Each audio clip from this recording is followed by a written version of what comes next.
So, this is going to be another Overwatch gameplay, and similarly to the last video, which had two clips, one of Junkrat and one of Tracer, this is going to be like that one, Tracer on Lijiang Tower.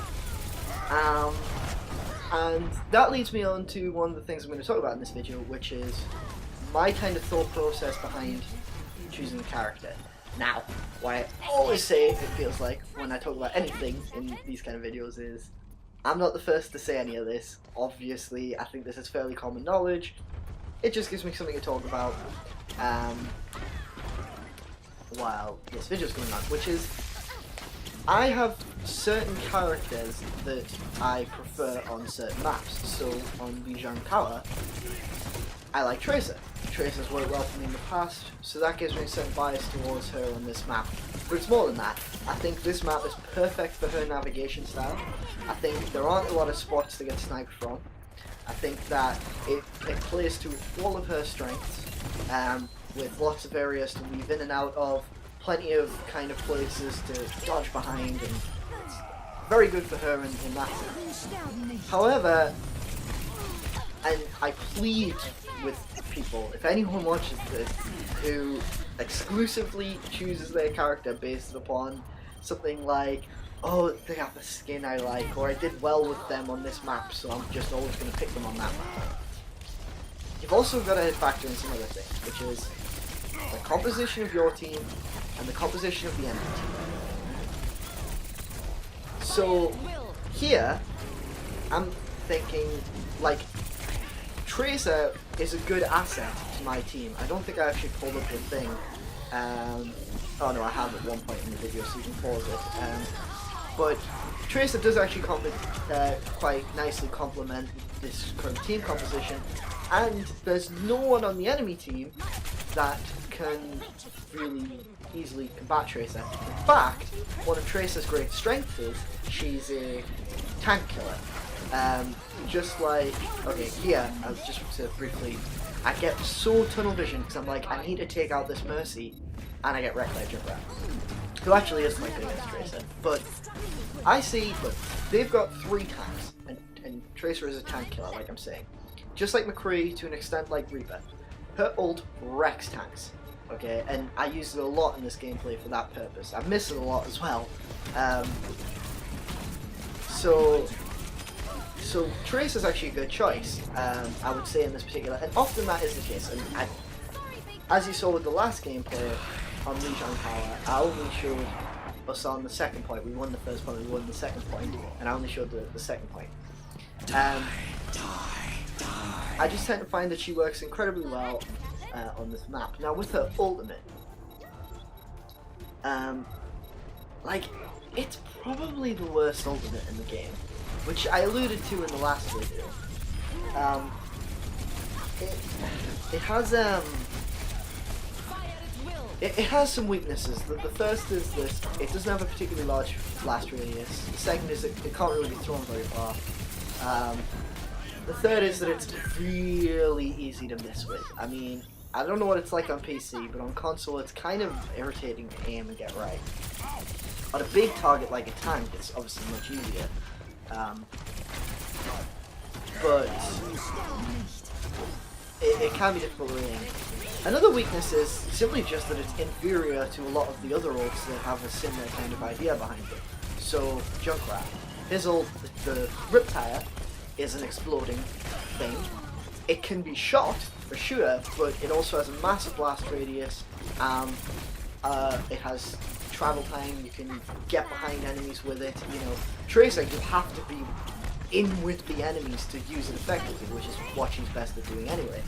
But whereas Junkrat, you can just pop out spawn and do it. Another would be D.Va. Now, D.Va's ult is arguably weaker. Inexperienced players get killed by it a lot, but because you can just go behind a wall, D.Va's ult's kind of bad in that sense. But the blast radius is so huge, and also D.Va's ult has another advantage, which is that, unlike with this map, this is one of the reasons D.Va's good on this map, on this point specifically, is because she can get in those windows Sorry, one of the reasons she's good on the map is that reason, but one of the reasons she's bad is because of that little thing in the middle of this point, because people can hide behind it. Most points aren't like that, I don't think. Hanamura is, or point name Hanamura. But what D.Va does so well with her ultimate is she will clear a point, because everybody knows that if they're anywhere on it, they're going to get killed. They have to get behind a wall somewhere. Because of the weak-ass blast radius of Tracer's ult, and I'm not saying Tracer's ult should have the blast radius of, I don't actually think it necessarily needs to be buffed at all, but, because Tracer's ult has such a weak blast radius, it's like, people can just go to the edge of the point. They can remain on it, and it's fine, right? So it doesn't really help with team things as much as the other things. It can be very deadly when enemies are grouped together, so it punishes that for sure. And it does get stuck. So another advantage is there's not really a lot you can use to combat. Reaper can get out of it, and I think maybe May with her ice cocoon and his Wraith mode. That's what it's called, isn't it? Wraith mode? Pretty sure. His floaty annoying invincibility phase. So Tracer's ult, it's fun, and she gets it a lot. That's one of the things as well. I think that's one of their arguments for it being kind of as gimped as it is, because you do get it a lot.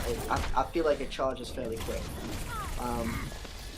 So here, we won the first point, and now we're, it's a war of attrition really here. They've got their tanks, and they capture it first, which means they have the advantage because the tanks are really good for holding a point, as are defense heroes like Junkrat, which they have. So, but Tracer, because she's an offense hero, is good for trying to break that. The disadvantage we now have is, I need to look at our team comp again, but it might not be ideal for this situation. At some point I remember we have a Lucio. So yeah, I think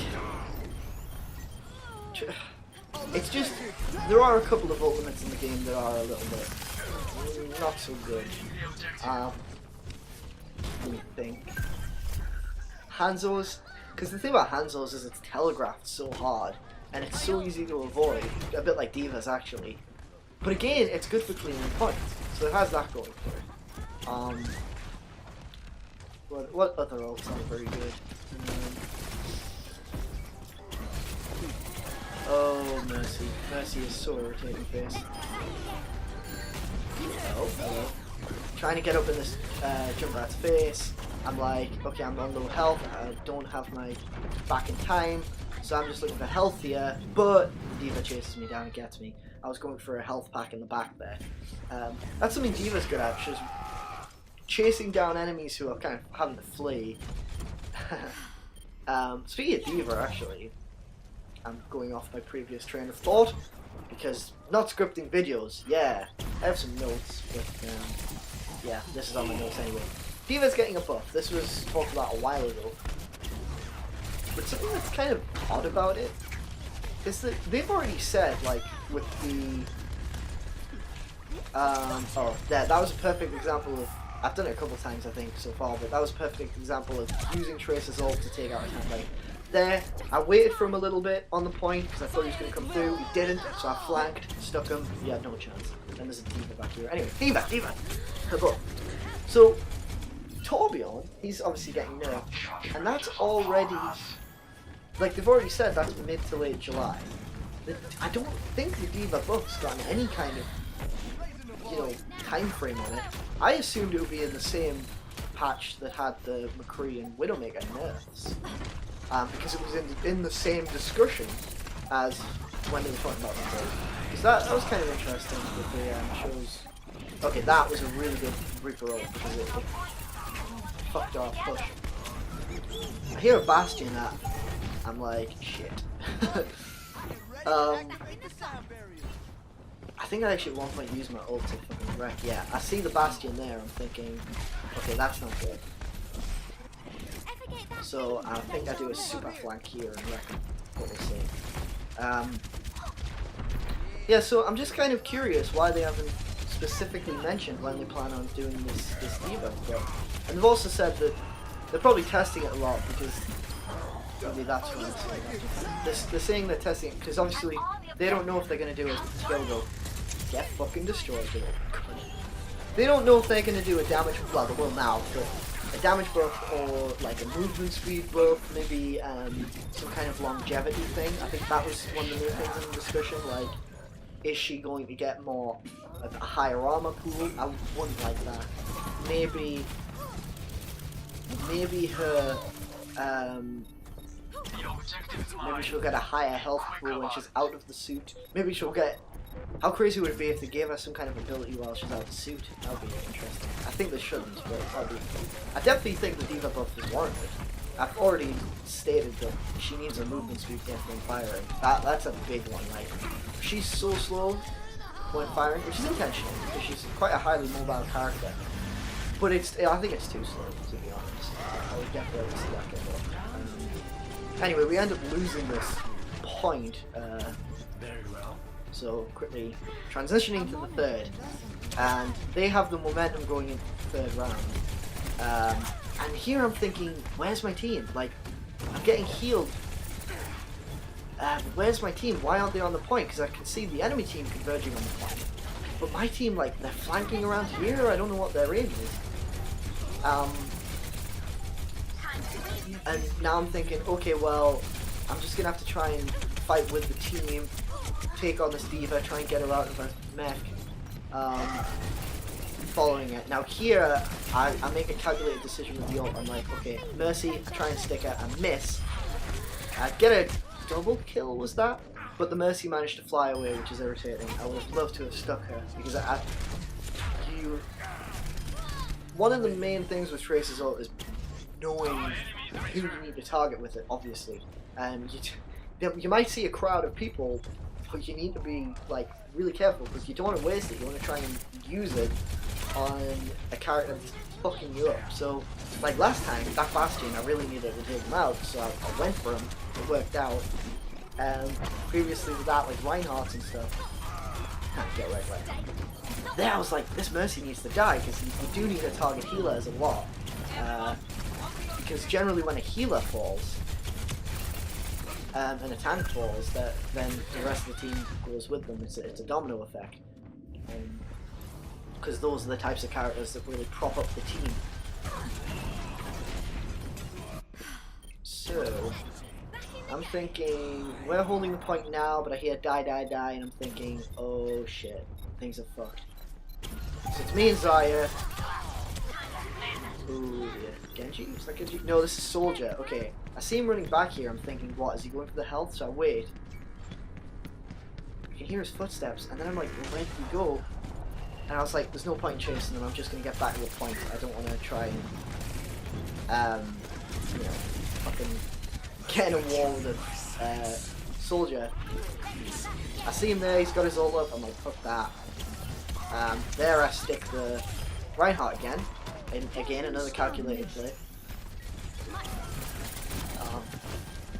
I did once get a 4-piece on Temple of Anubis with the bomb, that was pretty easy. I also got my spray down, I think. I need to upload a video where I get the spray down and get played again. That needs to fucking happen. So, I've run out of topics to talk about here. That's not good. Damn long ass video, but it's coming to a close. This Junkrat pushing us back. I don't think we would have won anyway. But look at that, 13,000 damage done with Tracer. That's pretty intense. You don't see that a lot because she's more of a high kill, low damage compared to, like, say, Junkrat, who's high damage, not necessarily low kill, but we'll try to find there's a disproportion in there. And then you get characters like Soldier who have high both usually. Ult of the game. Ult of the game. Anyway, that was a pretty intense to and fro battle. I think it was a good example. Really wanted to card for objectives, but what the fuck ever. Until next time, JTFN.